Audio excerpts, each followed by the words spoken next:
Hi everybody. So this week I was contacted, well I initiated the contact, but I did a lot of contact discussing afterwards. A person on Facebook who had a dead or dying Atom CPU for sale, and I mentioned in a previous video that I needed to have a backup Atom, which I now have two backup Atoms because I bought some dead boards and fixed them. Anywho, he mentioned he had that, and I said I'd buy it from him. So I got it at a very reasonable price. And then he contacts me. He says, I've got 4 dead ColecoVisions. Are you interested in them too? So I got them down to a good price. I said, sure. So here we have 4 ColecoVisions and an Atom. And what we're going to do today is I want to test them and just get a rough idea what's wrong with them. For future videos, I will work on them. So this is my table. If you don't know how my system works out here, I have hanging over here on the side an old Atom power supply that I pulled out of a printer, and I modified it. Yeah, it's a cob job, but I modified it so that it runs a ColecoVision. Unfortunately, I lost the cable that goes to the Atom, so when it comes time to test the Atom, I gotta actually get the printer out. So what I'm gonna do to test this thing is, well, first off, I'm gonna look him over here. I did a quick preview of him. He had some stickers on saying what he thought was wrong with him, but I'm going to go from scratch. I'm not going to assume anything. So what I'm going to do is, I'm going to make sure, first off, it's on channel 3, because that's what my TV's on. I'm going to plug it in, and I just want to see what we get out of it, if we get anything. Power it up, and okay, I can tell you right now, we have an issue in that someone let me get my screwdriver, somebody over tightened the screws. At least that one right there, which causes the on and off switch to lock up. So, try that again, and we are plugged in, and we are getting juice, and no response, nothing. So, that's, from the start, that's not a good thing. Well, let's just say we're plugged in. Let's just make sure we don't have a bad RF somewhere in here. It could be a bad switch. But first view is nothing. I read me a little note, write nothing on it. Take me a little sticker.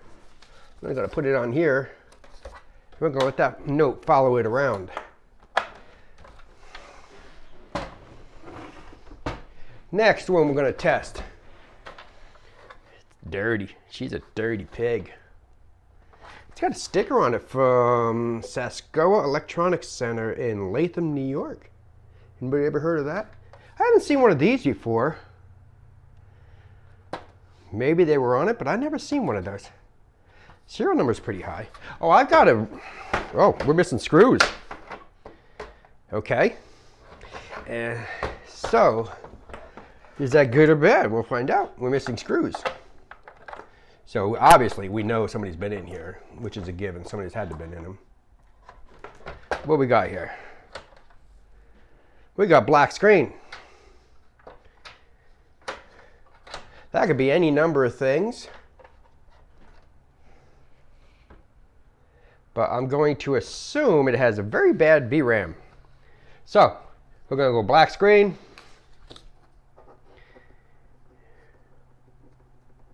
Nice thing is that black screen means at least we're getting power to the system. Now, let's try something here. I'm going to unmute this. Hear that hum?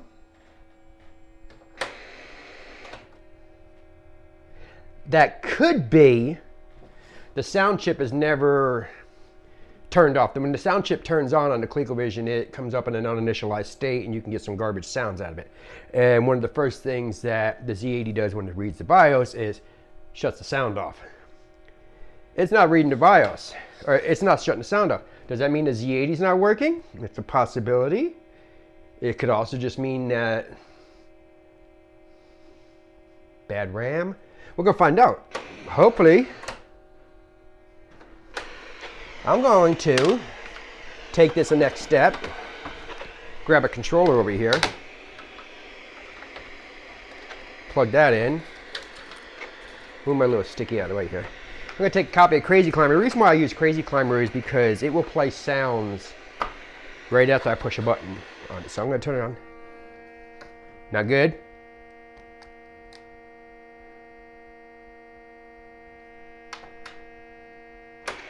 Yeah, not too good. All right, so that made no difference. So we have a black screen, and let's put the other symptom on, hum, or sound. The nice thing about these ColecoVisions is, let's make you be quiet, is that they are very simple inside. So if something breaks, 9 times out of 10, what's bad with them is the video RAM, because those 4116 chips are pretty sad. So let's try the next one. And we got something, but see, we got garbage on the screen. Definitely bad video RAM. Definitely. No ifs, ands, or buts about that. One of the chips is bad, or it has bad spots on it, or multiple chips are bad. Now, there are ways of determining which chip is bad, but what I do is I just remove all chips and put new ones in and be done. But I can do the heat test. When I do run it, I can put your fingers on it, let it run for like 5 minutes. I like to let it run with Crazy Climber, because Crazy Climber continuously refreshing and reloading the video RAM non-stop. So I like to let it run in there. Now, the other interesting, or the reason like I do that is because that will make a chip get hot faster, and then you can feel the temperature. But if you look at these things, you can figure out, if you think about it bit-wise, you can figure out which one is doing what. So this is H-E-L-P. We know that for word is H-E-L-P. So the D is the only letter wrong. So what's the difference between the D and the E? Let's find out. I'm going to open up my phone here.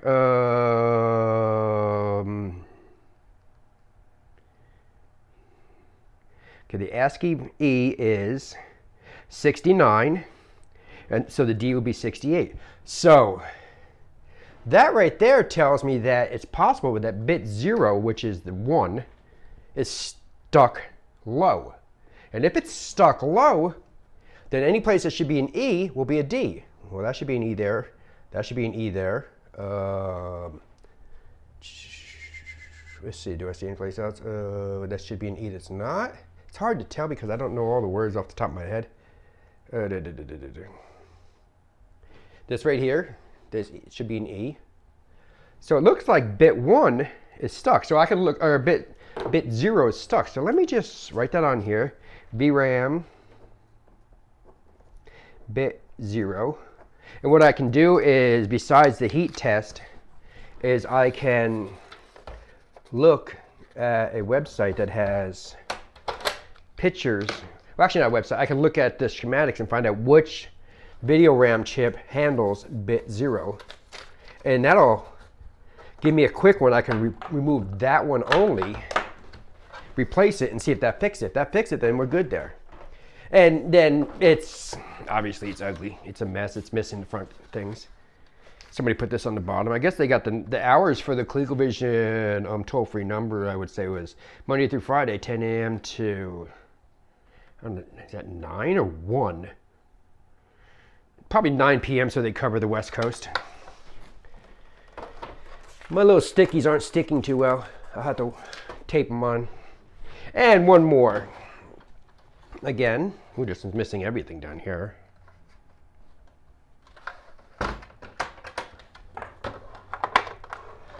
Make sure it's on channel 3, which it's not. This one's on channel 2, 4.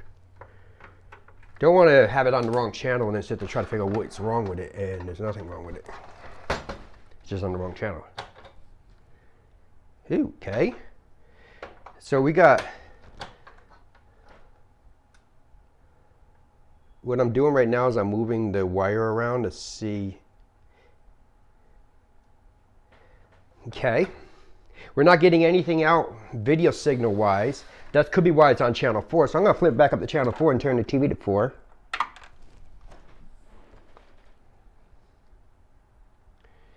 Nothing on there either.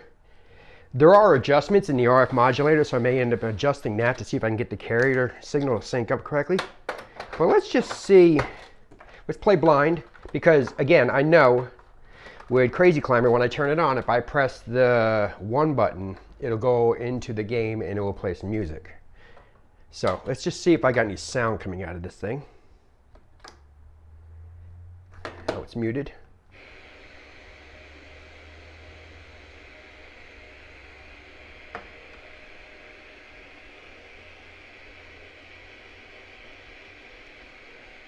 I'm not hearing anything out of there. When you got static coming out, that normally means that it's out of adjustment 2 in the RF modulator. So this one, we're going to write in here that I need to adjust the RF modulator first, then see what we get out of it. So adjust RF modulator. Then we'll test it, then I'll test it again, and it may just be that the RF modulator gotten out of sync. The signal can waver after a while. The resistors, the capacitors, and all the other stuff in there can get a little weak with age, and the signal moves around. Now I'm going to pause this. I got to go chase down the printer, and then we'll come back here. We're going to try that. Okay, now I got the Atom hooked up. The observant among you may notice that this printer has a very rare tractor feed attachment on it. I like that. And I grabbed the keyboard too and plugged it in. And you see it says input 1. We're not using TV out. I'm going to use video out for the Atom. That way I eliminate any issue with there being an RF modulator bad. So let's power it up and see if we get anything. Well, I got a power on. That's a good sign. I got absolutely 0 on the screen, which doesn't mean it's bad. It just means I got a 0 on the screen. Reset it again. Reset stiff, button's a little stiff, nothing there. Let's go reset over to ColecoVision mode. Nothing again. Now, there could be a number of reasons for this happening, but the vast, and I do mean vast majority of the reasons is going to be video RAM is bad. And the system will run totally fine with bad video RAM. You just can't see anything or it's garbage. So let's just do something here. Now, another thing, this is an issue here. This reset should be causing this thing to reset every time and it's not. Why, I don't know. Is it never coming back from the reset signal? Let's just power it off. They may be not even getting any power to the board anywhere. We'll see. I was doing blind type test. With an Atom, if your Atom is working, you got no video, if it's plugged into the printer and you don't do anything else, if you type, the printer should type for you. But it's not typing, which means it's not even getting there. So let's try. I don't like the feel of the buttons here. The buttons are stiff. I'm getting absolutely 0 on here. So it may not be getting any power. So this one's going to take a while to do. Which is okay now. I mean, I would have been really upset if this is was my only backup Atom, that I bought this to build as a backup. But now that you can probably see in the background, I have backup boards over here and over there. I can rebuild them. I can make them better than they were, or at least good. So this will get fixed in a future video. It will become one of my Atoms.